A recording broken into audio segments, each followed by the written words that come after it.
If you've made some hiring mistakes in your business and you also continue to make some of them, or hire duds as we like to call them, then this video is for you.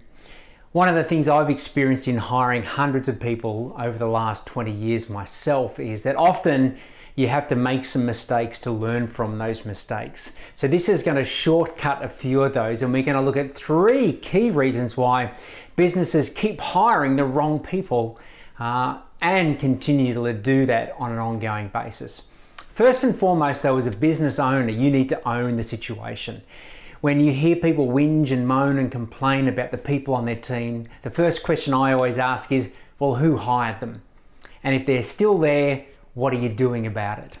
So let's go right back though. You can avoid those challenges by hiring better people in the first place.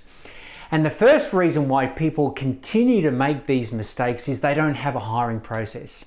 They hire reactively versus proactively. I want you to think, from a difference between an amateur football team and a professional football team. The amateurs are usually making up the numbers on the day, going around the ground, giving a Guernsey to someone who looks like they can fill a spot.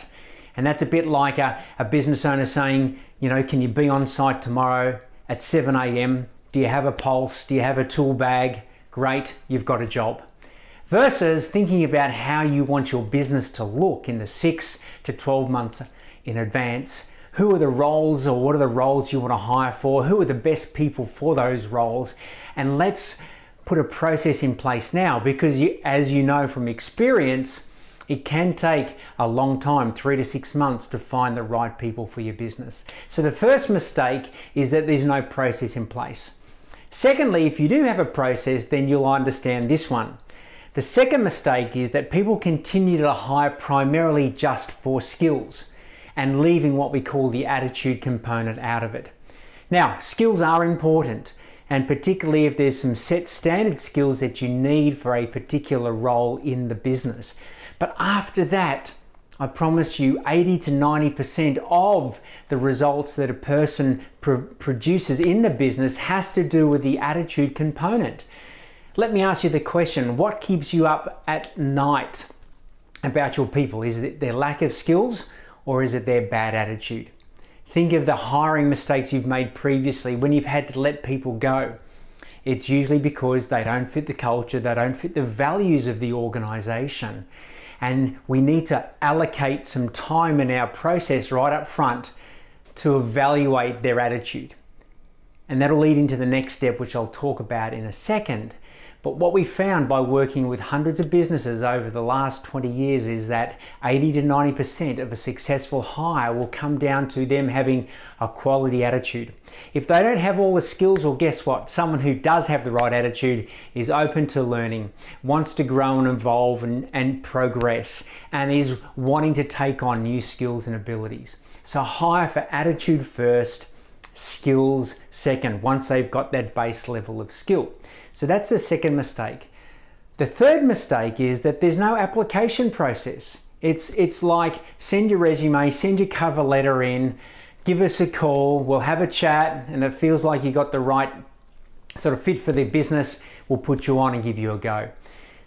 Have an application process, and that application process essentially gives you the information that you want to know about the person's history and background and who they are as a person.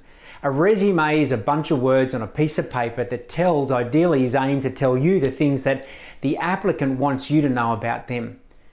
You want to know more about what they want to tell you. You want to dig a little bit deeper, and an application process allows you to ask those questions. For example, who was their previous employers? How would those previous employers rate them?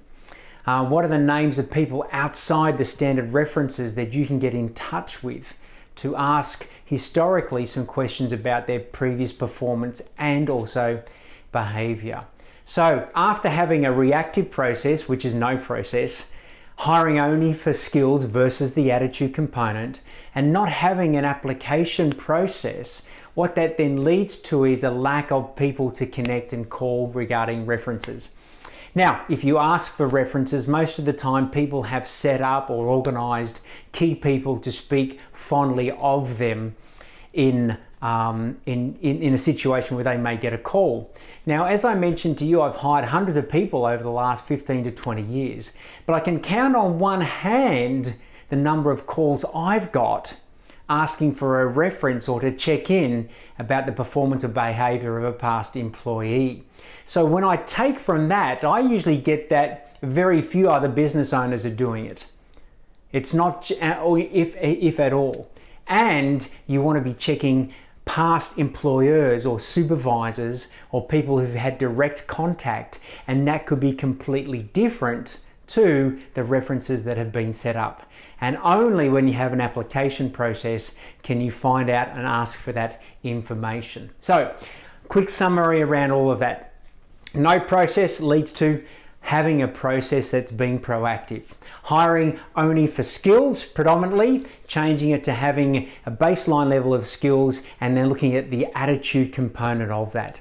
The third part is if there's no application process, instill an application process. And what you'll find is when you start asking questions, the people who are umming and ahhing about whether they want to divulge that information will be weeded out pretty quickly. In fact, having an application process that is stock standard, you'll find that 80% of people will not follow those directions. And if they're not prepared to follow the directions now, what are they going to be like if they get the opportunity with you?